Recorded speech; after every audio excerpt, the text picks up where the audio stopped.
നമസ്കാരം. ക്ലോസ് എൻകൗണ്ടറിലേക്ക് സ്വാഗതം. ബി.ജെ.പി. സംസ്ഥാന അധ്യക്ഷൻ ശ്രീ കുമ്മനം രാജശേഖരനാണ് ഈ ആഴ്ച അതിഥി. സ്വാഗതം. കൊച്ചി മെട്രോയുടെ ഉദ്ഘാടന ചടങ്ങിൽ ഇ. ശ്രീധരന് പങ്കെടുക്കാൻ കഴിഞ്ഞത് താങ്കളുടെ ഇടപെടൽ കൊണ്ടാണോ? ഞാൻ അക്കാര്യത്തിൽ ഇടപെട്ടു എന്നുള്ള അവകാശവാദമൊന്നും ഉന്നയിക്കുന്നില്ല. അദ്ദേഹത്തിൻ്റെ പേര് ഉൾപ്പെടുത്തേണ്ടതാണ് എന്ന് പ്രധാനമന്ത്രിയുടെ ഓഫീസിനെ ധരിപ്പിച്ചു. അത് ധരിപ്പിച്ച കാര്യം എന്തായി എന്ന് തിരക്കിക്കഴിഞ്ഞപ്പോൾ പിറ്റേ ദിവസം രാവിലെ അവർ പ്രധാനമന്ത്രിയുടെ ഓഫീസിൽ നിന്ന് അറിയിച്ചു, ശ്രീധരൻ്റെ പേര് ഉൾപ്പെടുത്തിയിട്ടുണ്ട്, പ്രതിപക്ഷ നേതാവ് രമേശ് ചെന്നിത്തലയുടെയും പേര് ഉൾപ്പെടുത്തിയിട്ടുണ്ട്, ഇരിപ്പിടം അവർക്ക് കാര്യപരിപാടിപ്പെടുത്തിയിട്ടുണ്ട്. ഇക്കാര്യത്തിൽ സംസ്ഥാന സർക്കാരാണ് PMOയുമായി ഒരു ആശയവിനിമയം നടത്തിയത്. സംസ്ഥാന സർക്കാർ അങ്ങനെ ഒരു ആവശ്യം മുന്നോട്ട് വെച്ചിരുന്നു. സ്വാഭാവികമായും PMO സംസ്ഥാന സർക്കാരിനെ അല്ലേ ഈ കാര്യം അറിയിക്കേണ്ടത്, അല്ലാതെ പ്രധാനമന്ത്രിയുടെ പാർട്ടിയെയാണോ? പ്രധാനമന്ത്രിക്ക് കേരള സർക്കാർ അപേക്ഷിച്ചതുപോലെ തന്നെ ഭാരതീയ ജനതാ പാർട്ടി അപേക്ഷിച്ചിരുന്നു. അപ്പോൾ അപേക്ഷിച്ച ആൾക്ക് റിപ്ലൈ കൊടുക്കുക എന്നുള്ളത് ഒരു മര്യാദ അല്ല. പക്ഷേ ശ്രീ കുമ്മനം രാജശേഖരൻ പത്തനംതിട്ടയിൽ വാർത്താസമ്മേളനം നടത്തിയതിന് ശേഷമാണ് മുഖ്യമന്ത്രിയുടെ ഓഫീസിൽ ഈ വിവരം കിട്ടുന്നത്. അതായിരിക്കും. ഞാൻ രാവിലെ തിരക്കി, അപ്പോൾ അവർ റിപ്ലൈ ഓറലായിട്ട് പറഞ്ഞു, വിവരം തന്നു. ഒരുപക്ഷെ കേരള ഗവൺമെൻറ് അങ്ങനെ തിരക്കി കാണുകയില്ല. അവർക്ക് ഫോർമലായിട്ടുള്ള കമ്മ്യൂണിക്കേഷൻ വരുന്നവരെ അവർ കാത്തിരുന്ന് കാണാം. അതുകൊണ്ടായിരിക്കാം.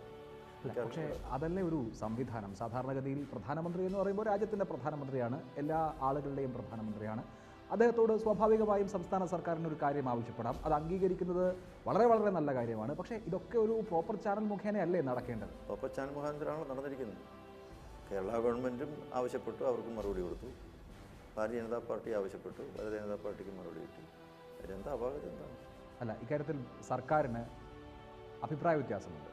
അത് ഇന്നലെ മന്ത്രി കടകംപള്ളി സുരേന്ദ്രൻ പറയുകയും ചെയ്തു. പൂച്ചയ്ക്ക് എന്താണ് പൊന്നൊരുക്കുന്നിടത്ത കാര്യമെന്ന് ചോദിക്കുകയും ചെയ്തു. കടകംപള്ളി സുരേന്ദ്രൻ പറയുന്നത് അദ്ദേഹത്തിന് ഈ ഒരു വിഷയം ഒരു രാഷ്ട്രീയ മുതലെടുപ്പിന് വേണ്ടി വിനിയോഗിക്കാൻ കഴിയാതെ പോയതിലുള്ള നൈരാശ്യം കൊണ്ട് അദ്ദേഹം പറയുന്നതാണ്. അല്ല, ഇക്കാര്യത്തിൽ ക്രെഡിറ്റിൻ്റെ പേരിൽ അവകാശവാദങ്ങൾ ആരായാലും, ഇപ്പോൾ ഭരിക്കുന്ന സർക്കാരായാലും മുൻപ് ഭരിച്ചിരുന്നവരായാലും BJP ആയാലും ഉന്നയിക്കുന്നത് ശരിയാണ്. ഒരവകാശവാദവും എനിക്കില്ല എന്ന് ഞാൻ ആദ്യം തന്നെ പറഞ്ഞു. ഈ കാര്യത്തിൽ ഞാൻ ഇടപെട്ടതുകൊണ്ടാണ് ഇത് നടന്നത് എന്ന് ഞാൻ പറഞ്ഞിട്ടില്ല. സംസ്ഥാനത്ത് ഈ അടുത്തിടെ ഉണ്ടാകുന്ന രാഷ്ട്രീയ സാഹചര്യം അങ്ങേയറ്റം കലുഷിതമാണ്. BJPയും CPIഎമ്മും രണ്ട് വശങ്ങളായി നിന്നുകൊണ്ട് രൂക്ഷമായ തരത്തിലുള്ള സംഘർഷങ്ങൾ പല ദിവസങ്ങളിലും അരങ്ങേറുന്ന അവസ്ഥയുണ്ട്. ഏതാണ്ട് എല്ലാ ജില്ലയിലും സമാനമായ തരത്തിലുള്ള സംഭവങ്ങൾ റിപ്പോർട്ട് ചെയ്യുന്നു. ഇക്കാര്യത്തിൽ BJP എന്തുകൊണ്ടാണ് സംയമനം പാലിക്കാത്തത്? BJP സംയമനം പാലിക്കുന്നുണ്ടല്ലേ സമാധാനം ഉണ്ടായത്. സംയമനം പാലിച്ചില്ലായിരുന്നു. ചോരയ്ക്ക് ചോരയും ജീവനും ജീവനും അടിക്കടിയും എന്നൊക്കെ പറഞ്ഞുകൊണ്ടുള്ളൊരു നയമാണ് സ്വീകരിച്ചിരുന്നതെങ്കിൽ ഇതാണ് കാര്യം. കേരളത്തിലെ സ്ഥിതി സംയമനം പൂർണ്ണമായും പാലിച്ചതുകൊണ്ടാണ് 19 രാഷ്ട്രീയ കൊലപാതകങ്ങൾ നടന്നു. അതിൽ 13 BJP RSS പ്രവർത്തകരാണ് കൊല ചെയ്യപ്പെട്ടത്. ഈ വർഷം ഇതിപ്പോൾ 5 മാസം പിന്നിട്ടതേ ഉള്ളൂ. സംസ്ഥാനത്ത് 62 ഹർത്താലുകൾ നടന്നു. അതിൽ 27 ഹർത്താലും ആഹ്വാനം ചെയ്തിട്ടുള്ളതും നടപ്പാക്കിയിട്ടുള്ളതും BJP ആണ്. എന്തുകൊണ്ടാണ് ഇങ്ങനെ ഈ ഹർത്താലിനോട് ഇത്രയധികം ഒബ്സഷൻ? ഈ എണ്ണം ശരിയൊന്നുമല്ല. ഇവിടെ CPMഉം ധാരാളം ഹർത്താലുകൾ നടത്തുന്നുണ്ട്, കോൺഗ്രസും ഹർത്താലുകൾ നടത്തുന്നു. ഇത് സംസ്ഥാനത്ത് ആകെ നടന്ന ഹർത്താലുകളുടെ എണ്ണം, അത് ചിലത് പ്രാദേശികമാണ്. അല്ല, അതൊക്കെ ഹർത്താലുകൾ പല പല സാഹചര്യത്തിലായിരുന്നു ഉണ്ടാകുന്നത്. ഇന്ന രീതിയിലാണ് ഉണ്ടാകുന്നതെന്നും ആർക്കും പറയാൻ പറ്റില്ല. കാരണം ജനങ്ങളുടെ അടിസ്ഥാനപരമായ എന്തെങ്കിലും ഒരു ആവശ്യങ്ങൾ നേടിയെടുക്കാൻ മറ്റ് മാർഗങ്ങളൊന്നും ഇല്ലാതെ വരുന്ന സന്ദർഭത്തിൽ മാത്രമാണ് അവലംബിക്കേണ്ടതായിട്ടുള്ള ഒരു സമരമാർഗ്ഗമാണ് ഹർത്താൽ എന്ന് പറയുന്നത്. കോൺഗ്രസ് ആണ് മുഖ്യ പ്രതിപക്ഷ പാർട്ടി. ഞാൻ MLA-മാരുടെ എണ്ണം അനുസരിച്ചാണ് പറയുന്നത്. അവരിതുവരെ ഈ വർഷം 8 ഹർത്താലേ നടത്തിയിട്ടുള്ളൂ. BJP അതേസമയത്ത് 27 എന്ന് പറയുമ്പോൾ ആ സംഖ്യ വളരെ വലുതാണ്. അപ്പോൾ ഇങ്ങനെ കുഴപ്പങ്ങൾ ഉണ്ടാക്കുന്ന തരത്തിലേക്കുള്ള രാഷ്ട്രീയ പ്രവർത്തനം എന്തുകൊണ്ട് സ്വീകരിക്കുന്നു? ഹർത്താൽ എന്ന് പറയുന്ന പ്രാദേശിക ഹർത്താലും എല്ലാം കൂടെ ഉൾപ്പെടെ ഒരു കണക്ക് പറയുന്നതായിരിക്കാം. പക്ഷേ ഹർത്താൽ ഈ കേരളത്തിൽ ഇത്രയധികം വർദ്ധിച്ചു വരുന്നതിൻ്റെ കാരണം എന്ത് എന്ന് എന്നോട് ചോദിക്കുന്നതിനൊക്കെ കൂടുതൽ നാട് ഭരിക്കുന്ന സർക്കാരിനോടാണ് ചോദിക്കേണ്ടത്. അങ്ങനൊരു സാഹചര്യം എന്തുകൊണ്ടുണ്ടാകും? ജനങ്ങൾക്ക് അവരുടെ മൗലികമായ അടിസ്ഥാനപരമായിട്ടുള്ള ആവശ്യങ്ങൾ നിറവേറ്റപ്പെടാതെ വരുമ്പോഴും അവരുടെ പൗരാവകാശങ്ങൾ ഉണ്ടാകുന്ന സന്ദർഭത്തിൽ സാമൂഹ്യ നീതിക്ക് വേണ്ടിയിട്ട് അവർ ചില പ്രതിഷേധ സമര മുറകൾ സ്വീകരിക്കേണ്ടി വരും. അതിലൊന്നാണ് ഹർത്താൽ. ഒരു രാഷ്ട്രീയ പാർട്ടിയിലും അംഗമല്ലാത്ത സാധാരണ ജനങ്ങളെ എടുക്കൂ. അവരുടെ അവസ്ഥ എന്താണ്? അങ്ങോട്ടും ഇങ്ങോട്ടും രണ്ട് രാഷ്ട്രീയ പാർട്ടികൾ തമ്മിലുള്ള തർക്കത്തിന് അവരുടെ ജീവിതത്തിന് മുകളിലാണ് ഇത്തരത്തിലുള്ള സമരങ്ങൾ അടിച്ചേൽപ്പിക്കുന്നത്. അതല്ലാതെ ഒരു സാധാരണക്കാരൻ്റെ ജീവിത പ്രശ്നം മുൻനിർത്തിയുള്ള സമരങ്ങളല്ലല്ലോ ഇത്. ആണല്ലോ. ഇവിടുത്തെ പൗരാവകാശം എന്ന് പറയുന്നത് ജനങ്ങൾക്ക് അടിസ്ഥാനപരമായിട്ടുള്ള അവരുടെ ആവശ്യമല്ലേ? ഇവിടെ ഒരു ക്രമസമാധാന പ്രശ്നം ഉണ്ടാക്കുക എന്നുള്ളത് ആരുടെ താല്പര്യമാണ്? ക്രമസമാധാന പ്രശ്നം ഉണ്ടാകുന്നതിൻ്റെ ഉത്തരവാദി സർക്കാർ തന്നെയാണ്. 1,75,000 പേർ അക്രമ സംഭവങ്ങൾ കേരളത്തിലുണ്ടായി. വേറെ ഏതെങ്കിലും ഒരു സംസ്ഥാനത്തുണ്ടായിട്ടുണ്ടോ? 3,800 പേരും ദളിത് പീഡനങ്ങൾ ഇവിടെ നടന്നിട്ടുണ്ട്. ഇത് സർക്കാരിൻ്റെ കണക്കാണ്, നിയമസഭയിൽ പറഞ്ഞ കണക്കാണ്. ഇവിടെ ഈ കഴിഞ്ഞ 3-4 ദിവസം വെറും പച്ച നുണയുടെ ഒരു പ്രചാരം കൊടുത്തുകൊണ്ടല്ലോ സീതാറാം യെച്ചൂരി ആക്രമിച്ചു, അതുപോലെ തന്നെ RSSകാരും BJPക്കാരുമാണ് ആക്രമിച്ചത് എന്നുള്ള കള്ളപ്രചരണം നടത്തിയല്ലേ BJP RSS ഓഫീസുകൾ തകർത്തത്. എത്രയോ ആളുകൾ ഇന്ന് ജയിലിലാണ്. അല്ല, ഇത് ഇപ്പോൾ BJPയുടെയും RSSന്റെയും BMSന്റെയും ഓഫീസുകൾ തകർക്കപ്പെട്ടിട്ടുണ്ട്, തിരിച്ചങ്ങോട്ടും ആക്രമിക്കപ്പെട്ടിട്ടുണ്ടല്ലോ. ജില്ലാ കമ്മിറ്റി ഓഫീസിൽ മോഹൻ മാസ്റ്റർ എന്ന് പറയുന്ന ജില്ലാ സെക്രട്ടറി അവിടെ ഉള്ള സമയത്ത്, അദ്ദേഹം അങ്ങോട്ട് വന്നു കയറുന്ന സമയത്താണ് ബോംബാക്രമണം ഉണ്ടായത്. അത് ജില്ലാ സെക്രട്ടറി മോഹൻ്റെ കാര്യമല്ലേ പറയുന്നത്? ആ ഒരു കാര്യം മാത്രം എന്താ പറയുന്നത്? ഇവിടെ VK സജീവൻ BJPയുടെ സംസ്ഥാന സെക്രട്ടറിയാണ്. അദ്ദേഹത്തിൻ്റെ വീട് ആക്രമിച്ചു. അദ്ദേഹം വീട്ടിലുള്ളപ്പോഴാണ്, രാത്രി സമയത്താണ്, തകർത്ത് കളഞ്ഞില്ലേ, അദ്ദേഹം ഉള്ള സമയത്താണ്. ഈ BJPയുടെ തിരുവനന്തപുരത്തെ ഓഫീസ് ആക്രമിക്കപ്പെടുന്നതിന് മുൻപ്, അതായത് അങ്ങോട്ട് ബോംബേർ ഉണ്ടാകുന്നതിന് മുൻപ് മണിക്കൂറുകൾക്ക് മുമ്പ് ഒരു BJP പ്രവർത്തകൻ ഓഫീസ് ആക്രമിക്കപ്പെട്ടതിനെ കുറിച്ച് സോഷ്യൽ മീഡിയയിൽ പോസ്റ്റ് ഇടുന്നത് എങ്ങനെയാണ്? അതെങ്ങനെയാണ് എനിക്കറിഞ്ഞുകൂടാ.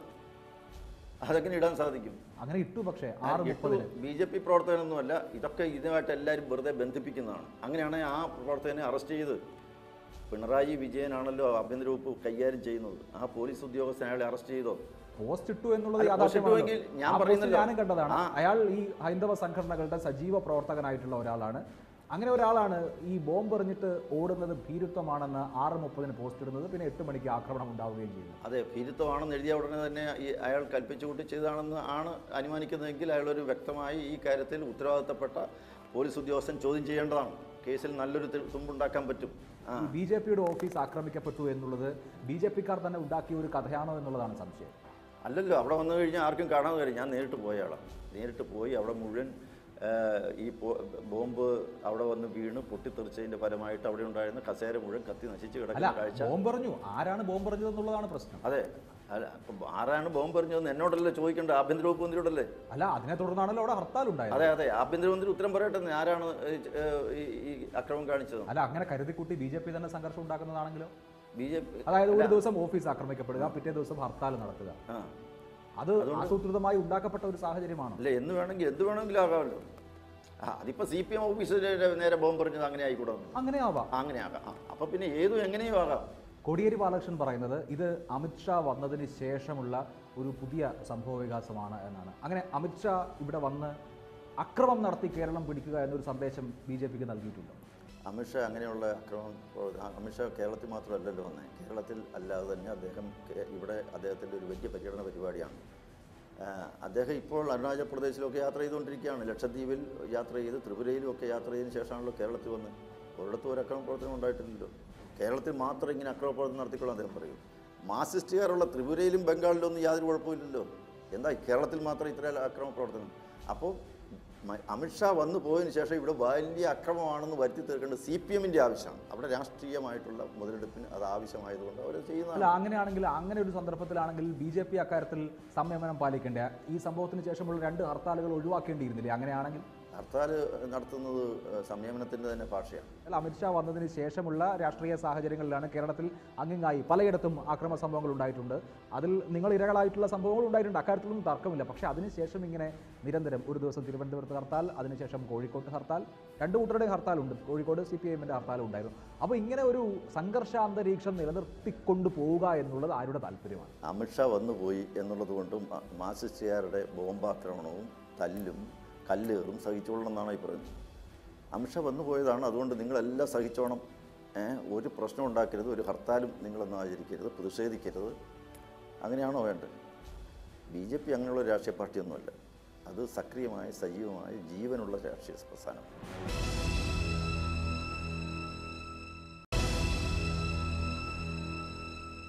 കേരളത്തെ അടുത്തിടെയായി വല്ലാതെ ടാർഗറ്റ് ചെയ്യുന്നുണ്ടോ? ഒരു ഉദാഹരണത്തിന്, കേന്ദ്ര സർക്കാരിൻ്റെ കന്നുകാലി കച്ചവടം സംബന്ധിച്ചിട്ടുള്ള വിജ്ഞാപനത്തിനെതിരെ ഏറ്റവും ശക്തമായ ഒരു പ്രതിഷേധമുണ്ടായിട്ടുള്ള സംസ്ഥാനം കേരളമായിരുന്നു. കേരളത്തിലെ സർക്കാരാണ് ആദ്യമായി, കേരള നിയമസഭയാണ് അതിനെതിരെ പ്രമേയം പാസ്സാക്കുകയും മറ്റുമൊക്കെ ചെയ്തത്. കേരളത്തിലെ മുഖ്യമന്ത്രിയാണ് ഇതുമായി ബന്ധപ്പെട്ട പ്രതിഷേധങ്ങൾക്ക് മുൻകൈ എടുത്തത്. അതൊരു സാഹചര്യം, പല സാഹചര്യങ്ങളുണ്ട്. ഇങ്ങനെ കേന്ദ്ര സർക്കാരിൻ്റെ രാഷ്ട്രീയത്തിനെതിരെ ശക്തമായ പ്രതിഷേധം ഉണ്ടാകുന്നത് കേരളത്തിലാണ് എന്നുള്ളത് കൊണ്ട് കേരളത്തെ ലക്ഷ്യം വെക്കുന്നുണ്ട്. കേരളത്തിൽ ഒരു ലക്ഷ്യം ഇത് അഖില ഭാരതീയ അടിസ്ഥാനത്തിൽ കൈക്കൊണ്ടൊരു നടപടിയാണ്. അതിൻ്റെ ഉദ്ദേശ ലക്ഷ്യങ്ങളെക്കുറിച്ചും കേന്ദ്ര സർക്കാർ വളരെ വ്യക്തമായി പറഞ്ഞിട്ടുണ്ട്, വ്യക്തമാക്കിയിട്ടുണ്ട്. അതിന് കേരളത്തെ പ്രത്യേകിച്ച് ദ്രോഹിക്കാൻ എന്താ അതിൻ്റെ അകത്തുള്ളത്? കേരള ഹൗസിലേക്ക് പ്രതിഷേധങ്ങളുണ്ടായി. ഒപ്പം കോടിയേരി ബാലകൃഷ്ണൻ ഡൽഹിയിൽ കാലുകുത്തിയാൽ തടയുമെന്ന് യുവമോർച്ചയുടെ ഡൽഹി ഘടകം പ്രഖ്യാപിക്കുന്ന അവസ്ഥയുണ്ടായി. പലയിടങ്ങളിലും BJP അനുകൂലികളായ ആളുകൾ ഇത് കേരളത്തിൻ്റെ കുഴപ്പമാണ് എന്ന് കേരളത്തെ തന്നെ ആക്ഷേപിക്കുന്ന വിധത്തിൽ ഉള്ള സംസാരമുണ്ടായി. അങ്ങനെ കേരളം ലക്ഷ്യം വെക്കപ്പെടേണ്ട ഒരു സ്ഥലമാണോ? കേരളത്തിലെ ആളുകൾ ബീഫ് കഴിക്കുന്നുണ്ടെങ്കിൽ അവരുടെ ഇഷ്ടം. പ്രതിഷേധിക്കാൻ എല്ലാവർക്കും സ്വാതന്ത്ര്യമുണ്ട്. ഇപ്പോൾ രാഷ്ട്രീയ പാർട്ടി നേതാക്കന്മാർക്കെതിരെ പ്രതിഷേധിക്കുക എന്ന് പറയുന്നത് ചെറിയ കാര്യമൊന്നുമല്ല. അത് BJP മാത്രം ചെയ്യുന്നതല്ല, എല്ലാവരും ചെയ്യുന്നതാണ്. നേതാക്കന്മാർക്കെതിരെ ഇപ്പോൾ പ്രകാശ് ജാവ്ദേക്കർ കേരളത്തിൽ വന്നപ്പം അദ്ദേഹം കേരളത്തിൽ കാലുകുത്തിയപ്പോൾ ഒരു കേന്ദ്രമന്ത്രിക്കെതിരെ ഇരച്ചു കയറിയില്ല, അദ്ദേഹം പ്രസംഗിച്ചുകൊണ്ടിരുന്ന സ്റ്റേജ് തടസ്സപ്പെടുത്തിയില്ല, CPM തടസ്സപ്പെടുത്തിയില്ല. എത്രയോ സ്ഥലങ്ങളിൽ വേറെ എന്തെല്ലാം പ്രതിഷേധങ്ങൾ ഉണ്ടാകാറുണ്ട്. ഇവിടെ വരുന്ന സന്ദർഭത്തിൽ പ്രതിഷേധിക്കാനുള്ള സ്വാതന്ത്ര്യം എല്ലാവർക്കും ഉണ്ട്. ആ സ്വാതന്ത്ര്യം ഒരു പ്രത്യേക കേരളമായതുകൊണ്ടോ അതിനെ ഭാഷാടിസ്ഥാനത്തിലോ സംസ്ഥാനാടിസ്ഥാനത്തിലോ ഒന്നും നോക്കിക്കാണേണ്ട കാര്യമില്ല. അല്ല, അതുകൊണ്ടല്ല. ഇപ്പോൾ ഒരു ടെലിവിഷൻ ചാനൽ അമിത്ഷാ കേരളത്തിൽ വന്നപ്പോൾ അതിന് കൊടുത്തിട്ടുള്ള തലക്കെട്ട് തന്നെ ഷാ ഗോസ് ടു തണ്ടറി പാകിസ്ഥാൻ എന്നുള്ളതായിരുന്നു. അപ്പോൾ കേരളത്തിലെ ജനങ്ങളെ ഒരു ചാനൽ പാകിസ്ഥാൻ എന്ന് വിളിച്ച ആ സംഭവത്തോട് NDAയുടെ കേരളത്തിലെ വൈസ് ചെയർമാൻ പുഞ്ചിരിച്ചുകൊണ്ടാണ്, സ്മൈലി ഫേസ്ബുക്കിൽ ട്വിറ്ററിൽ ഇട്ടുകൊണ്ടാണ് പ്രതികരിച്ചത്. അതൊക്കെ അദ്ദേഹത്തോട് ചോദിക്കേണ്ട കാര്യമാണ്. എനിക്ക് അക്കാര്യത്തെക്കുറിച്ചൊന്നും പറയാനില്ല. പക്ഷേ പാകിസ്ഥാന് പോലും സന്തോഷം പകരുന്ന ഒരു പ്രസ്താവന കോടിയേരി ബാലകൃഷ്ണൻ ഭാഗത്തു നിന്നും ഭാരതത്തിൻ്റെ സൈന്യത്തെക്കുറിച്ചുണ്ടായി. ഭാരതത്തിൻ്റെ സൈന്യത്തിനെതിരെ നിയമസഭയിൽ പിണറായി പ്രസംഗിച്ചു, പുറത്ത് പൊതുയോഗത്തിൽ കോടിയേരി ബാലകൃഷ്ണൻ പ്രസംഗിച്ചു. അതൊരിക്കലും ഉണ്ടാകാൻ പാടില്ലാത്തതാണ്. അല്ല, സൈന്യത്തെക്കുറിച്ച് പറഞ്ഞോ? ഇപ്പോൾ CPM ഇൻസൾട്ട്സ് ആർമി എന്ന് പറഞ്ഞ് താങ്കൾ അടക്കമുള്ള ആളുകൾ ആ സംഭവത്തെക്കുറിച്ച് പ്രതികരിച്ചുള്ളൂ. മുഖ്യമന്ത്രിയാണെങ്കിലും കോടിയേരി ബാലകൃഷ്ണനാണെങ്കിലും പറഞ്ഞത്, അവരുടെ സ്പീച്ച് ഇപ്പോൾ നമുക്ക് സോഷ്യൽ മീഡിയയിൽ ലഭ്യമാണല്ലോ, അവർ കൃത്യമായി പറയുന്നത് armed forces special power act നിലനിന്നിരുന്ന ഇടങ്ങളിൽ ഉണ്ടായിട്ടുള്ള അതിക്രമങ്ങളെക്കുറിച്ചാണ്. അത് വസ്തുതാപരമായ നടന്നിട്ടുള്ള കാര്യമാണല്ലോ. Armed forces special power act കേരളത്തിലേക്കും നടപ്പാക്കണം, കണ്ണൂരിൽ നടപ്പാക്കണമെന്ന് ആവശ്യപ്പെട്ടപ്പോൾ armed forces special power act നടപ്പാക്കിയാൽ എന്താണ് അവസ്ഥ എന്ന് കേരളത്തിലെ മുഖ്യമന്ത്രിക്കും CPMന്റെ സംസ്ഥാന സെക്രട്ടറിക്കും പറഞ്ഞൂടെ? അതിൽ വസ്തുതാപരമായി തെറ്റില്ലല്ലോ. ആക്ടിനെ കുറിച്ച് പറയാം, ആക്ടിനെ കുറിച്ച് എതിർക്കാം, എല്ലാം ചെയ്യാം. ഇത് ആക്ടിനെ മാത്രമല്ലല്ലോ പറയുന്നത്. അല്ല, അഫ്സ്പ നടപ്പാക്കിയ ഇടങ്ങളിൽ അല്ല, ഭാരതത്തിന്റെ സൈന്യത്തെക്കുറിച്ചാണ് പറയുന്നത്. നിങ്ങൾ ആ പ്രസംഗം എടുത്ത് വായിച്ചു, പ്രസംഗം നോക്കുക. ആ പ്രസംഗം എൻ്റെ കയ്യിലുണ്ട്, ഞാൻ നോക്കിയതിന് ശേഷം തന്നെയാണ് പറയുന്നത്. താങ്കൾ തന്നെ ഫേസ്ബുക്കിൽ ആ പ്രസംഗം, മുഖ്യമന്ത്രിയുടെ പ്രസംഗം പോസ്റ്റ് ചെയ്തിട്ടുണ്ടല്ലോ. അതിൽ വളരെ കൃത്യമായി മുഖ്യമന്ത്രി മണിപ്പൂരിൽ നടന്ന ഒരു സംഭവത്തെക്കുറിച്ച് ബലാത്സംഗം ചെയ്തിട്ടുണ്ട് എന്ന് പറഞ്ഞു. ബലാത്സംഗം ചെയ്തിട്ടുണ്ട്, അതേക്കുറിച്ച് വലിയ പ്രതികരണവും ഉണ്ടായിട്ടുണ്ട്. അത് ശരിയാണല്ലോ, അങ്ങനെ ഒരു സംഭവം ഉണ്ടായിട്ടുണ്ട് എന്ന് പറയുന്നതിൽ എന്താണ് തെറ്റ്? മണിപ്പൂരിൽ അങ്ങനെ ഒരു സംഭവം ഉണ്ടായതായി ആക്ഷേപമുണ്ട് എന്ന് പറഞ്ഞാൽ മനസ്സിലാകും, അവിടെ കൊണ്ട് പറഞ്ഞാൽ തീരും. പക്ഷേ ഭാരതത്തിന്റെ സൈന്യത്തിന്റെ പൊതു സ്വഭാവമായിട്ടാണ് ഇത് പറയുന്നത്. ഇല്ല, അങ്ങനെ ജനറലൈസ് ചെയ്തിട്ടില്ല, പറഞ്ഞിട്ടുണ്ട്. സ്പെഷ്യൽ പവർ ആക്ട് കോടിയേരി ബാലകൃഷ്ണന്റെ പ്രസംഗം ഇവിടുത്തെ സൈന്യത്തെ കുറിച്ചാണ്. കോടിയേരി ബാലകൃഷ്ണൻ പുറത്തായാലും പിണറായി വിജയൻ നിയമസഭയിലായാലും പറഞ്ഞത് അഫ്സ്പ നടപ്പാക്കുന്നതിനെ കുറിച്ചാണല്ലോ, അല്ലാതെ ഇപ്പോൾ സൈന്യത്തെക്കുറിച്ച് ഏതെങ്കിലും അതിർത്തികളിൽ, ചൈന അതിർത്തിയിലോ പാകിസ്ഥാൻ അതിർത്തിയിലോ നിൽക്കുന്ന സൈന്യത്തെക്കുറിച്ച് എന്തെങ്കിലും ഒരു പരാമർശം നടത്തേണ്ട ആവശ്യമേ ഇവിടുത്തെ നേതാക്കൾക്കില്ലല്ലോ. അവരങ്ങനെ ചെയ്തിട്ടുമില്ല എന്ന് നല്ല ബോധ്യമുണ്ടായിരിക്കെ സൈന്യത്തെ അവഹേളിച്ചു എന്ന് എന്തിനു പറയാം? അസ്പയുടെ മറവിൽ എന്തിനാണ് സൈന്യത്തെ ഒന്നടങ്കം അവഹേളിക്കുന്നതിനാണ്? അതൊരു മറയാണ്. അവഹേളിക്കുന്നതിനാണ്. അല്ല, അത് നടപ്പാക്കണം കണ്ണൂരിൽ എന്ന് ആവശ്യപ്പെട്ടത് ആരാണ്? അത് ആവശ്യപ്പെട്ടു. അതിനുള്ള പ്രതികരണമാണ് പറഞ്ഞത്. ആസ്പ എന്ന് പറയുന്ന ഒരു ആരോപണം അങ്ങനെ നിലനിൽക്കുന്നു എന്ന് പറഞ്ഞാൽ മനസ്സിലാവും.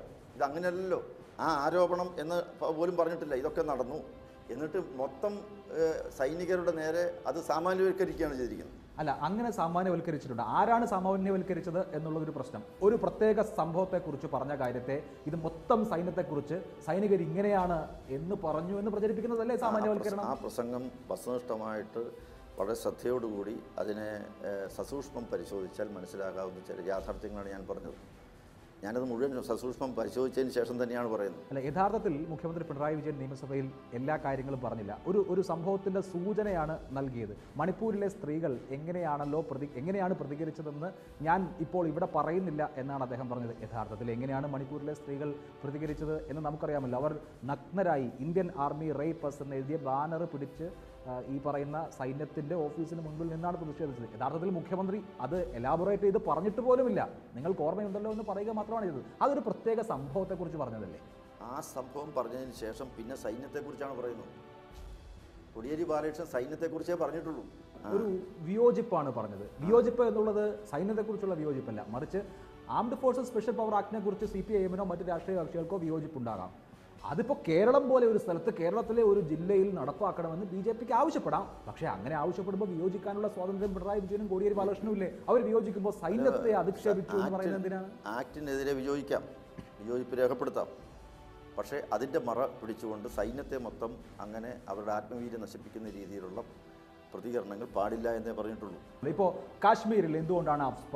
അവിടെ വലിയ യുദ്ധസമാനമായ സാഹചര്യമുണ്ട്, ഭീകരവാദത്തിൻ്റെ പ്രശ്നമുണ്ട്. മണിപ്പൂർ അടക്കമുള്ള വടക്കു കിഴക്കൻ സംസ്ഥാനങ്ങളിലും സമാനമായ വിധത്തിൽ സായുധരായ ആളുകൾ ഏത് സമയവും കൊല നടത്താമെന്ന അവസ്ഥയുണ്ട്. അതുപോലെയാണോ നമ്മുടെ നാട്ടിൽ? അങ്ങനെയല്ലല്ലോ. അപ്പോൾ അവിടെ അഫ്സ്പ നടപ്പാക്കണമെന്ന് പറയുന്നതിന് താല്പര്യം? അതെ, സൈന്യത്തെ ഈ അവിടുത്തെ ക്രമസമാധാന നിലയുടെ ചുമതല ഏൽപ്പിച്ച് അവിടുത്തെ ജനങ്ങളുടെ ജീവനും സ്വത്തിനും സംരക്ഷണം കൊടുക്കണമെന്നാണ് അതിൻ്റെ കട്ട്സ്, അതിൻ്റെ സ്പിരിറ്റ്. അതാണ്. അങ്ങനെ മാത്രമേ ഉള്ളൂ. അങ്ങനെ ഒരു സ്ഥിതിവിശേഷം അവിടെ ഉണ്ടായിരിക്കുന്നു എന്നുള്ളതാണ്. അത് വെളിപ്പെടുത്തുകയാണ്. ആ യാഥാർത്ഥ്യം ഇവിടുത്തെ ഭരണാധികാരികൾ ബോധ്യപ്പെടുത്തുക മാത്രമാണ് ചെയ്തിരിക്കുന്നത്. അതിൻ്റെ നിയമവശങ്ങൾ പഠിക്കട്ടെ, എന്താണ് ചെയ്യേണ്ടതെന്നുള്ള പറ്റി ആലോചിക്കട്ടെ. പക്ഷേ അവിടുത്തെ പോലീസ് ദയനീയമായി പരാജയപ്പെട്ടു. ഇപ്പോൾ കോടിയേരി ബാലകൃഷ്ണൻ സൈന്യത്തെ ആക്ഷേപിച്ചു എന്ന് ദേശീയ തലത്തിൽ തന്നെ വലിയ ക്യാമ്പയിൻ നടക്കുകയാണ്, അല്ലെങ്കിൽ പിണറായി വിജയൻ അവഹേളിച്ചു എന്ന് വലിയ ക്യാമ്പയിൻ നടക്കുകയാണ്. യഥാർത്ഥത്തിൽ അങ്ങനെ ഒരു ക്യാമ്പയിൻ നടത്തുന്നത് ആളുകളെ തെറ്റിദ്ധരിപ്പിക്കുകയല്ലേ? ഇപ്പോൾ കാശ്മീരിൽ തന്നെ വ്യാജ ഏറ്റുമുട്ടലുകൾ ഉണ്ടായിട്ടുള്ളത് സൈന്യം തന്നെ, ഇന്ത്യൻ സൈന്യം തന്നെ അത് കോർട്ട് മാർഷൽ നടത്തി അതിൻ്റെ ഉത്തരവാദികളെ ശിക്ഷിച്ച ചരിത്രമുണ്ട് 2015 അപ്പോൾ അഫ്സ്പ ഉള്ള സ്ഥലങ്ങളിൽ ഇങ്ങനെയൊക്കെ നടന്നിട്ടുണ്ട് എന്ന് പറഞ്ഞാൽ അത് സൈന്യത്തെ അവഹേളിക്കുകയാണെന്ന് പ്രചരിപ്പിക്കുന്നത് എന്തുദ്ദേശം? ഞാൻ പറഞ്ഞല്ലോ, വീണ്ടും വീണ്ടും ഞാനത് പറയേണ്ടി വരുന്നു. അസ്പ എന്ന് പറയുന്ന നിയമത്തെക്കുറിച്ച് വ്യാഖ്യാനിക്കുകയോ എതിർക്കുകയോ വിമർശിക്കുകയോ ചെയ്യാം. പക്ഷേ അതിൻ്റെ മറവിൽ ഇവിടുത്തെ സൈനികരെ മൊത്തം അവരുടെ ആത്മവീര്യം തകർക്കത്തക്ക വിധത്തിൽ ഉള്ള പരാമർശനങ്ങളും പ്രതികരണങ്ങളും ശരിയല്ല എന്നുള്ളതാണ്. ഇന്ത്യൻ ആർമിയെ ആക്ഷേപിക്കുന്നു CPIM-ന്റെ നേതാക്കൾ എന്നിങ്ങനെ എല്ലാവരും, താങ്കൾ അടക്കമുള്ള ആളുകൾ ഇങ്ങനെ പറഞ്ഞുകൊണ്ടിരിക്കുകയാണ്. ഹിന്ദു സേനയാണ് AKG ഭവനിൽ കയറി സീതാറാം യെച്ചൂരി ആക്രമിച്ചത്, സമ്മതിച്ചു. പക്ഷേ ഹിന്ദു സേനയുടെ 2 ചെറുപ്പക്കാർ അങ്ങോട്ട് കയറാൻ പ്രേരണയായത് എന്താണ്? ഇവർ ഇന്ത്യൻ സൈന്യത്തെ എന്തോ മോശമായി കാണിക്കുന്നു എന്ന് അവർ വിശ്വസിച്ചതുകൊണ്ടാണ്. അപ്പോൾ അവരൊക്കെ അങ്ങനെ വിശ്വസിക്കുന്ന തരത്തിൽ ഒരു പ്രചരണം നടത്തുന്നത് ശരിയാണോ? അത് വസ്തുതാപരമാണോ? അല്ല, അവരെന്ത് വിശ്വസിക്കുന്നു, അവരെന്ത് ചെയ്യുന്നു എന്നുള്ളതിനെക്കുറിച്ച് എനിക്ക് ഉത്തരവാദിത്വമൊന്നുമില്ല. അത് അവർ ചെയ്തതാണ്. അത് അവരെന്ത് വിശ്വാസത്തിൻ്റെ അടിസ്ഥാനത്തിലുള്ള അവരോട് ചോദിക്കേണ്ട വിഷയമാണ്. അവർ ചെയ്തതിനെ ഞാൻ അപലപിച്ചിട്ടുണ്ട്, ഞാനും അപലപിച്ചതാണ്. അല്ല, അവരെ കൊണ്ട് അത് ചെയ്യിക്കുന്നതിലേക്ക് എത്തിച്ചത് ഒരു വൈകുന്നേരമാണ് AKG ഭവനിലേക്ക് ഈ 2 ചെറുപ്പക്കാർ കയറുന്നത്. അന്ന് രാവിലെയാണ് BJPയുടെ വക്താവ് നരസിംഹറാവു ചൈന പാകിസ്ഥാൻ മൗത്ത് പീസാണ് CPM-ന്റെ ഫുൾ ഫോം എന്ന് പറയുന്നത്. ഇങ്ങനെ ദേശവിരുദ്ധരാണ് ഇവർ എന്ന് ചൂണ്ടിക്കാണിച്ചു കൊടുക്കുമ്പോഴാണല്ലോ അതിനേക്കാൾ തീവ്ര ചിന്താഗതിയുള്ള ആളുകൾ എന്നാൽ പിന്നെ ആക്രമിച്ചേക്കാമെന്ന് വെക്കുന്നത്. അല്ല, നിയമസഭയിൽ മുഖ്യമന്ത്രി നടത്തിയ പരാമർശനത്തെക്കുറിച്ച് വ്യാപകമായ എതിർപ്പുണ്ടായി, വിമർശനമുണ്ടായി. ആ വിമർശനമൊന്നും വകവെക്കാതെയാണല്ലോ വീണ്ടും കോടിയേരി ബാലകൃഷ്ണൻ പുറത്തു പോയി യോഗത്തിൽ പ്രസംഗിച്ചപ്പോൾ ഈ കാര്യങ്ങളെല്ലാം പറഞ്ഞത്. വീണ്ടും വീണ്ടും പറയുകയാണല്ലോ. ഇനിയും സൈന്യത്തിനെതിരായിട്ട് അവർ പക്ഷേ പറഞ്ഞു കഴിഞ്ഞാൽ എന്ത് ചെയ്യും? ഒരു കാര്യം ചൂണ്ടിക്കാണിക്കുക, സൈനികരുടെ മനോവീര്യം കെടുത്തുന്ന രീതിയിലൊരു പരാമർശം ഉണ്ടാകരുത്, നിലപാടുണ്ടാകരുതെന്ന് പറയുകയും പ്രതിഷേധങ്ങളൊക്കെ ഉണ്ടാവുകയും ചെയ്യുമ്പോൾ വകവെക്കാതെ പിന്നെയും പറയുകയാണ്. പിന്നെയും പറയുമ്പോൾ പ്രതികരിക്കേണ്ട ആളുകൾക്ക് പ്രതികരിക്കണം തോന്നുന്ന ആൾക്കാർ പ്രതികരിക്കാറുണ്ടായിരിക്കും. അത് അവരുടെ ഉത്തരവാദിത്തമാണ്. അത് അവർ അതിൻ്റെ ഉത്തരവാദിത്തം ഏറ്റെടുക്കട്ടെ. ഞാൻ പറഞ്ഞതിൻ്റെ അടിസ്ഥാനം ഇത് മാത്രമാണ്. അല്ല, ഇതിപ്പോൾ ഈ ദേശദ്രോഹികളാണ് CPIM-കാർ എന്ന് ആരോപിക്കുന്നത് ശരിയാണോ? അങ്ങനെ വസ്തുതയുണ്ടോ? ഏറ്റവും ഒടുവിലായി താങ്കൾ ആഹുതിയുടെ മലയാളം പതിപ്പ് റിലീസ് ചെയ്തതിനെക്കുറിച്ച് ഫേസ്ബുക്കിൽ ഇട്ട കുറിപ്പിലും പറയുന്നത് ദേശദ്രോഹികളാൽ കൊലക്കത്തിക്കിരയാക്കപ്പെട്ട ആളുകൾ എന്നാണ്. അങ്ങനെ ഈ CPIM-നെ ദേശദ്രോഹികൾ എന്ന് ബ്രാൻഡ് ചെയ്യുന്നത് എന്തടിസ്ഥാനത്തിലാണ്? ദേശദ്രോഹപരമായ പ്രവർത്തനങ്ങൾ നടത്തിയതിൻ്റെ പേരിലാണ്. ഏതാണ് ദേശദ്രോഹപരമായ പ്രവർത്തനം? ഇവിടെ ചൈന ഇന്ത്യ യുദ്ധം നടന്ന സന്ദർഭത്തിൽ മാർക്സിസ്റ്റ് പാർട്ടി നിലപാടെന്തായിരുന്നു? 1962-ലല്ലേ? അതെ, അല്ലെ, ഞാൻ അന്ന് മുതൽ ഇങ്ങോട്ടുള്ള കാര്യങ്ങളായി പറയില്ല. അന്ന് ഇന്ത്യൻ സൈനികർക്ക് വേണ്ടി രക്തദാനം ചെയ്തവരിൽ ഒരാൾ VS അച്യുതാനന്ദനായിരുന്നു. ആയിക്കോട്ടെ, പക്ഷേ അന്നത്തെ നിലപാടെന്താണ്? എത്രയോ ലേഖനങ്ങളിൽ ചൈനയ്ക്ക് അനുകൂലമായിട്ടുള്ള നിലപാട് സ്വീകരിച്ചു. ഏറ്റവും അവസാനമായിട്ട് സൈന്യത്തിനെതിരെ എടുക്കുന്ന നിലപാടിൽ അങ്ങേറ്റത്തെ എതിർപ്പുണ്ട്. അല്ല, ആ നിലപാട് ദേശദ്രോഹപരമാണ്. അല്ല, നമ്മൾ ഒരുപാട് തവണ അതിപ്പോൾ പറഞ്ഞു കഴിഞ്ഞല്ലോ. അവരെന്താണ് പറഞ്ഞു കഴിഞ്ഞു എന്ന് കരുതി എനിക്ക് പിന്നെ പറയാൻ പാടില്ല. അങ്ങനെയല്ല, നിങ്ങൾ ദേശദ്രോഹപര പാർട്ടിയാണോ എന്ന് ചോദിക്കുന്നതിന് സമാധാനം ഇത് തന്നെയാണ്. ഞാനതിൽ ഉറച്ചു നിൽക്കുകയാണ്. ദേശദ്രോഹപരം അല്ലെങ്കിൽ ദേശദ്രോഹികളാണ് ഇവർ. സൈന്യത്തിനെതിരെ സംസാരിച്ചാൽ സൈന്യം ഈ നാടിന്റെ അഖണ്ഡതയും സുരക്ഷിതത്വവും നമ്മുടെ രാജ്യം അങ്ങനെ സൈനിക പൂജ നടക്കുന്ന ഒരു രാജ്യമല്ലല്ലോ. ഇതൊരു ജനാധിപത്യ രാജ്യമല്ലേ? സിവിലിയൻ ഭരണകൂടത്തിന് കീഴിലാണ് സൈന്യം. അല്ല, ഇവിടെ ചില സാമാന്യ മര്യാദകളൊക്കെ ഉണ്ട്. ജനങ്ങൾ ഒരുമിച്ച് താമസിക്കുക, ഒരു രാഷ്ട്രം, ഒരു ജനത എന്നുള്ള സങ്കല്പത്തിൽ ജീവിക്കുകയൊക്കെ ചെയ്യുമ്പോഴേ നമുക്കിവിടെ നിലനിൽക്കാൻ പറ്റുകയുള്ളൂ. അപ്പോൾ ശത്രുക്കളോട് പോരാട്ടം നടത്തിക്കൊണ്ടിരിക്കുന്ന സൈനികർക്കെതിരെ എന്തെങ്കിലും പരാമർശം നടത്തുന്നത് രാജ്യദ്രോഹപരമാണ്. ശത്രുക്കളോട് പോരാടിയതിനെ കുറിച്ചല്ല, സ്വന്തം ജനതയെ അടിച്ചമർത്തിയ സന്ദർഭങ്ങൾ ഉണ്ടായിട്ടുണ്ട്. ചില നിയമങ്ങളുടെ സൈനികരുടെ കാര്യമാണ് ഞാൻ പറയുന്നത്, സൈനികരുടെ കാര്യമാണ്. സൈനികരുടെ ആത്മവീര്യവും മനോധൈര്യവും ചോർന്നു പോകാതെ അവർക്ക് ആത്മബലം പകർന്നു കൊടുക്കേണ്ട ബാധ്യത ഈ നാട്ടിലെ ജനങ്ങൾക്ക്. സൈന്യത്തെ ആരും ഒരു വിമർശനവും ഉന്നയിക്കാൻ പാടില്ല എന്ന് മനോവീര്യം കെടുന്ന രീതിയിൽ വിമർശിക്കാം, എന്തെങ്കിലും തെറ്റ് ചെയ്താൽ ചൂണ്ടിക്കാണിക്കാം. അല്ല, ഈ അഫ്സ്പയുടെ കീഴിൽ നടന്ന കുറ്റകൃത്യങ്ങളിൽ സൈന്യം തന്നെ വിചാരണ നടത്തി സൈന്യം തന്നെ ശിക്ഷിച്ചിട്ടുണ്ട് കുറ്റവാളികളായ. ഞാൻ പറഞ്ഞു അഫ്സ്പയുടെ കാര്യമാണ് കോടിയേരി അല്ലല്ല, അതിന്റെ മറവിൽ നിന്നുകൊണ്ട് സൈന്യത്തെ കുറിച്ചാണ് പറയുന്നത്. അവരേതെങ്കിലും യുദ്ധമുറയിൽ ഏതെങ്കിലും യുദ്ധമേഖലയിൽ അല്ലെങ്കിൽ യുദ്ധസമയത്ത് മനുഷ്യാവകാശ ലംഘനങ്ങൾ എന്തോ നടത്തിയിട്ടുണ്ടെന്നല്ലല്ലോ ഇവർ രണ്ടുപേരും പറഞ്ഞത്. അല്ലെന്ന് പൊതുവെ സൈന്യത്തെക്കുറിച്ചാണ് അഭിപ്രായങ്ങൾ പറയുന്നത്. അതിനെ ജനറലൈസ് ചെയ്യുകയാണ് ചെയ്തത്. അങ്ങനെ ജനറലായിട്ട് സൈന്യത്തെക്കുറിച്ച് പറയുന്ന അഭിപ്രായങ്ങൾ അത് സൈന്യത്തിൻ്റെ മനോവീര്യം കെടുത്തു. സൈന്യത്തെ വിമർശിച്ചു എന്നുള്ളത് കൊണ്ടാണോ ഇവർ ദേശദ്രോഹികളാണ് എന്ന് വളരെ വ്യക്തമാണ്. അങ്ങനെ CPI-നെ ബ്രാൻഡ് ചെയ്യാനാണ് തുടർന്നുള്ള ദിവസങ്ങളിൽ ശ്രമിക്കുക. അല്ല, അത് അവരുടെ നിലപാട് തിരുത്തുന്നത് വരെ അത് പറഞ്ഞുകൊണ്ടിരിക്കും.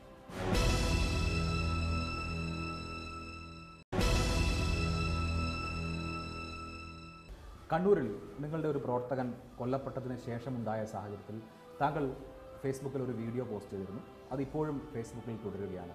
യഥാർത്ഥത്തിൽ ഒരു ഫുട്ബോൾ മത്സരം കഴിഞ്ഞതിന് ശേഷമുള്ള ആഹ്ലാദ പ്രകടനമായിരുന്നു അത് എന്ന് പോലീസ് പറയുന്നു. പക്ഷേ അതിനുശേഷവും താങ്കളുടെ ആ വാദത്തിൽ ഉറച്ചു നിൽക്കുകയാണ്. ഇത് കൊലപാതകം നടത്തിയതിന് ശേഷമുള്ള ആഹ്ലാദ പ്രകടനമാണെന്നുള്ള വാദത്തിൽ ഉറച്ചു നിൽക്കുകയാണ്. ഉറച്ചിരിക്കുകയാണല്ലോ, ഞാൻ വ്യക്തമാക്കിയ കാര്യമില്ല. അല്ല, ഒരു കാര്യം അങ്ങനെ അല്ല എന്ന് ബോധ്യം വന്നതിന് ശേഷവും പിന്നെ എന്തിനാണ് അതിൽ ഉറച്ചത്? ബോധ്യം വന്നതിന് ശേഷം അതിൽ ഉറച്ചു നിങ്ങൾക്ക് എങ്ങനെ മനസ്സിലായി? എനിക്ക് ബോധ്യം വന്നിട്ടോ ഞാനല്ലേ പറയുന്നത്? അതെ, അത് നിങ്ങളല്ലല്ലോ. ബോധ്യം വരിക എന്ന് പറയുന്നത് ഒന്ന് പോലീസ് ബോധ്യം വന്നിട്ടില്ലെന്ന്. ഇതിപ്പോ പോലീസ് പറയുന്നു ഇതൊരു കൊലപാതക ആഹ്ലാദ പ്രകടനമല്ല എന്ന്. അപ്പോൾ അത് കൊലപാതകത്തിൽ ആഹ്ലാദം പ്രകടിപ്പിച്ചുകൊണ്ട് നടത്തിയിട്ടുള്ള ആഹ്ലാദ പ്രകടനമാണ് എന്ന് അങ്ങേക്ക് ഉറപ്പുണ്ട്? ഉണ്ടല്ലോ, ഉറപ്പുവരാത്തൊരു കാര്യം ഞാൻ ചെയ്യും.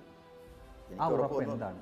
ഉറപ്പ് ഞാൻ അതിൻ്റെ വ്യക്തമായിട്ടുള്ള തെളിവുകളും കാര്യങ്ങളൊക്കെ അന്വേഷിച്ചതിന് ശേഷം ഇട്ടതാണ്. ഒരു TV ചാനലിൽ വന്നതുമാണ്. ഈ സംഭവം എന്താണ് എന്ന് വിശദീകരിക്കുകയും അതിനുശേഷം താങ്കൾക്കെതിരെ 153A അനുസരിച്ച് കേസ് എടുക്കുകയും ചെയ്തിട്ടുണ്ട്. ആ കേസിൻ്റെ അന്വേഷണം സ്വാഭാവികമായും നടക്കുമെന്ന് പ്രതീക്ഷിക്കുന്നു. അപ്പോഴും താങ്കൾക്ക് ഇതിൻ്റെ സോഴ്സ് എന്താണെന്ന് പറയേണ്ടി വരില്ലേ? അല്ല, വരട്ടെ. ഞാൻ നിങ്ങളോട് പറയേണ്ട കാര്യമില്ലല്ലോ. എനിക്ക് അന്വേഷണ ഉദ്യോഗസ്ഥന്മാർ വരട്ടെ. കെ സുരേന്ദ്രൻ ഉത്തർപ്രദേശിൽ നടന്ന ഒരു സംഭവത്തിൻ്റെ ഫോട്ടോ ഇട്ട് കേരളത്തിലെ കാര്യങ്ങൾ വിശദീകരിക്കുന്ന അവസ്ഥയുണ്ടായി. ഇപ്പോൾ താങ്കളുടെ വീഡിയോ വിവാദത്തിലാണ്, താങ്കൾ അതിൽ ഉറച്ചു നിൽക്കുകയും ചെയ്യുന്നു. ഇത് ജനങ്ങളെ തെറ്റിദ്ധരിപ്പിക്കുക. അല്ല, അദ്ദേഹം ഇട്ടത് എവിടത്തെയാണെന്നുള്ളത് അദ്ദേഹം പറഞ്ഞിട്ടില്ല. മുസഫർ നഗർ എന്ന് പറയുന്ന സ്ഥലത്ത് അദ്ദേഹം പറഞ്ഞു സ്ഥലമാണ്. അല്ല, അതിപ്പോൾ നമ്മൾ ഫോട്ടോ ഗൂഗിളിൽ സെർച്ച് ചെയ്താൽ എവിടത്തെയാണ്? അത് അദ്ദേഹമായിട്ടുള്ളൊരു വിഷയമാണ്. അദ്ദേഹം ഇട്ടതിൻ്റെ സോഴ്സും കാര്യങ്ങളൊക്കെ അദ്ദേഹത്തിന് അറിയാം. അദ്ദേഹം ജനറൽ സെക്രട്ടറിയാണ്. ആ ചോദ്യം അദ്ദേഹത്തോട് ചോദിക്കേണ്ടതാണ്. അല്ല, ഇങ്ങനെയുള്ള ഈ പിക്ചറുകളും വീഡിയോകളും ഒക്കെ ഇങ്ങനെ പ്രചരിപ്പിച്ചുകൊണ്ടേയിരിക്കുകയാണ്. അപ്പോൾ ഇതിൻ്റെ സത്യം എന്താണെന്ന് അറിയാൻ സ്വാഭാവികമായും ആളുകൾക്ക് ഒരു കൗതുകം ഉണ്ടാകുന്നുണ്ടല്ലോ. കൗതുകമുണ്ടല്ലോ. അപ്പോൾ ഇങ്ങനെ ഇപ്പോൾ കേന്ദ്ര വാണിജ്യ മന്ത്രിയായ നിർമ്മല സീതാരാമൻ കഴിഞ്ഞ ദിവസം ഇതുപോലെ ഒരു പോസ്റ്റ് ഇട്ടു. പക്ഷേ അവർക്ക് തെറ്റുപറ്റിയെന്ന് മനസ്സിലായപ്പോൾ മിനിറ്റുകൾക്കകം അത് പിൻവലിക്കുകയും അക്കാര്യത്തിൽ ഖേദപ്രകടനം നടത്തുകയും ചെയ്തു. പല നേതാക്കളും, ഒരുപാട് നേതാക്കൾ, BJP നേതാക്കളെ കുറിച്ചാണ് ഞാൻ പറയുന്നത്, യഥാർത്ഥത്തിൽ ഇല്ല എന്ന് പിന്നീട് തെളിയിക്കപ്പെടുന്ന ചിത്രങ്ങളും പോസ്റ്റുകളും ഒക്കെ പ്രചരിപ്പിക്കുന്നതിന് പിന്നിൽ എന്താണെന്ന് ആർക്കെങ്കിലുമൊക്കെ സംശയം തോന്നിയാൽ? അത് അവർക്ക് സംശയം തോന്നിയാൽ അവരുടെ കാര്യമാണ്. ഇട്ട ആളുകളെ സംബന്ധിച്ചിടത്തോളം അവർക്ക് നിലപാടുകളുണ്ട്. സുരേന്ദ്രൻ്റെ നിലപാടുണ്ട്. ആ ചോദ്യം സുരേന്ദ്രനോട് ചോദിക്കേണ്ടതാണ്. ഞാൻ എൻ്റെ കാര്യം പറഞ്ഞു. സുരേന്ദ്രന് എന്തെങ്കിലും ബോധ്യമുള്ളതുകൊണ്ട് ഇടുന്നതായിരിക്കും. ഇപ്പോൾ BJP പുതിയ ഓഫീസ് പണിയുമ്പോൾ അതിൽ മുഖ്യമന്ത്രിയുടെ ഓഫീസുമുണ്ട് എന്ന് പത്രത്തിൽ വായിച്ചു.